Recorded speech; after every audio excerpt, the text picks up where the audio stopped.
Quiero quedarse acá. Pero, bueno, sí, doctor, buen día. ¿Cómo creo está? que sale hoy la... Sí. Sí. Bueno. No, seguimos por acá. Sí, acá, sí, acá. Lo nuestro es más de cabotaje. Es más de cabotaje. De la parroquia de barrio. Exactamente, muy bien. Bueno, ¿cómo anda, Doc? ¿Bien? Bien. Lo de Boca no le pregunto porque... No me pregunte de Boca, sí. No me pregunte de Taller y no me pregunte de Patronato, que son mis tres equipos. ¿Pero ganó Patronato? Sí, bueno, pero ¿cómo anda Patronato?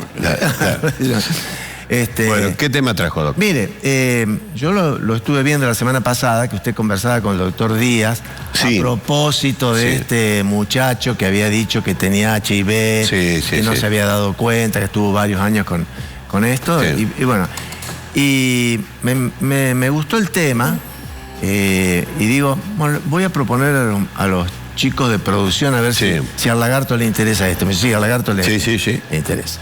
Bueno, no es solamente el HIV-Sida lo que ha aumentado en los últimos años. Son en general todas las infecciones de transmisión sexual que han aumentado. Pero han aumentado en una forma que es alarmante. Mire, la sífilis en el mundo y en nuestro país es de las enfermedades de transmisión sexual que más ha aumentado el número de casos. Era una enfermedad que creíamos erradicada. Erradicada totalmente. Claro, nosotros con médicos jóvenes en nuestros primeros años, veníamos algunos casos de sífilis que se curaban con una penicilina. Claro. O sea que nosotros pensábamos que esta patología estaba prácticamente erradicada. Pero no es solamente la sífilis la que ha aumentado. Se habla, la Organización Mundial de la Salud dice que por día se producen más de 1 millón de infecciones de transmisión sexual en el mundo, de las cuales la mayoría tiene cura. La mayoría tiene cura. Hay algunas que no tienen cura, pero que tienen tratamiento. Pero en el caso de la sífilis, para achicarnos más hacia nuestro país, mire, en el año 2021 el Ministerio de Salud de la Nación decía que se habían producido un poco más de 12.000 casos en la República Argentina de sífilis. En el 22 se fueron a un poco más de 26.000 casos. En el 23, más de casi 33.000 casos. ¿Qué va? Y lo que uno va viendo en la consulta diaria, en la clínica, que esto tiende a aumentar. No es como que si se detuvo, bueno, pasó esto.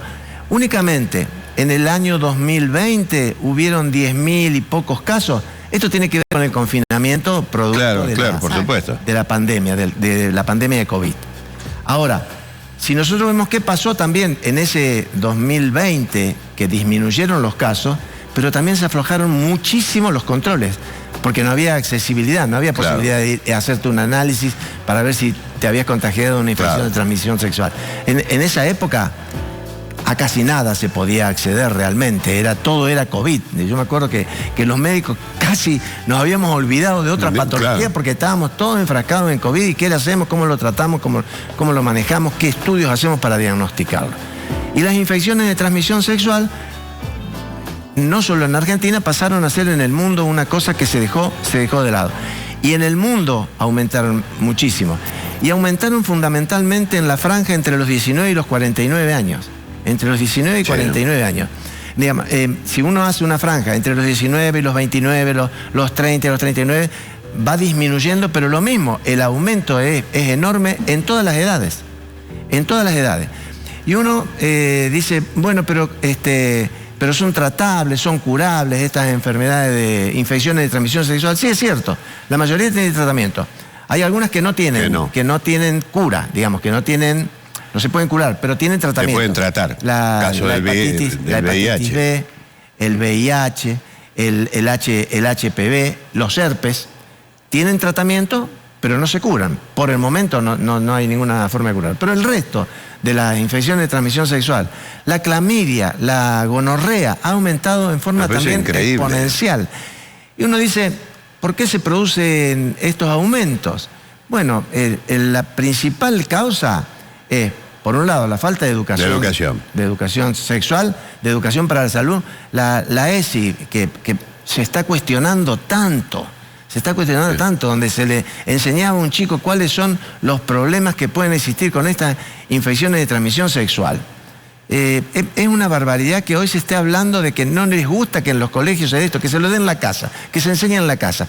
En la casa hay gente que no lo puede hacer, que no lo sabe hacer. Que no lo sabe. No tiene formación para hacerlo, porque también en la casa los padres también se contagian de infecciones de transmisión sexual, los hermanos mayores se contagian. O sea que es muy difícil si no estamos en un proyecto realmente de educación para la salud, que, bueno, digamos educación para la salud, no le digamos educación sexual, si no les gusta la palabra sexual. Yo siempre pongo cuando hablo en los colegios, con los chicos, ¿no? o con los docentes, que muchas veces nadie tiene problema de explicarle a un chico que cuando va al baño se ate bien los cordones, porque si pisa orina, que puede estar contaminada con hepatitis, ¿no es cierto? Ahora, con los cordones no hay problema, con los condones hay problema. Vamos a hablar de condones, hay problema. O sea que cambien de una letrita nomás en el medio, condón, cordón, y podemos hablar de esto, porque la principal causa de las infecciones de transmisión sexual son la falta de prevención, la falta de uso del preservativo. Más allá de que algunos nos va a decir, bueno, pero el preservativo no protege todas las enfermedades. Sí, es cierto, no protege todas. Pero el 90 y pico % de las enfermedades de transmisión sexual se cubren con el preservativo. Y en nuestro país, para tirar datos más feos todavía, los presupuestos para las direcciones que tienen que ver con HIV, con infecciones de transmisión sexual, con Chagas, con tuberculosis, con sífilis, han bajado impresionantemente. Este año el presupuesto en esas direcciones bajó más del 70%. Lo que se aporta, digamos, es un combo tan explosivo, tan peligroso, que esto va a seguir en aumento. Y cuando uno habla fundamentalmente de... Porque ¿a quién le tiene miedo? Al HIV-Sida, que muchas veces también al miedo lo perdieron, porque como hay medicamentos preexposición, digamos, usted, si está con una persona de cierto riesgo, puede tomar un medicamento, un comprimido, que le previene. Todas estas cosas han hecho de que se vayan dejando de lado el principal método de protección, que es el preservativo, el condón. El principal método de protección.